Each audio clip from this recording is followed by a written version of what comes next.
I've watched people die in the street. St. Louis, there's a winter shelter. Emergency winter shelter. And when you have emergency on the door, it's an emergency winter shelter. It means it's open for a reason.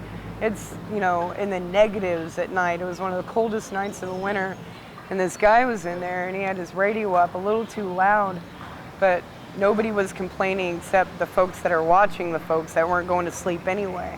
And so they kick him out of the winter shelter, and he didn't have all of his marbles anyway. They should have given him a little bit of leniency, but he's banging on the door. I'm going to die. I'm going to freeze to death. Please let me in. I'm going to die.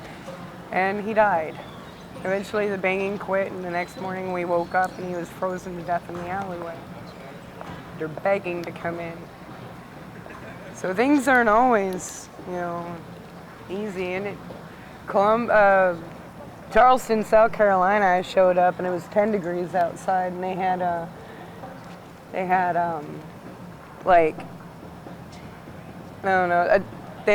emergency men's shelter open, but they only had 25 beds for women.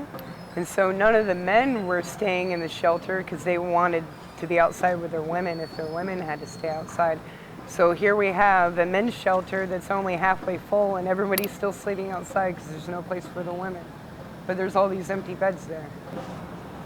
And people don't realize, what kind of stuff, they just walk by.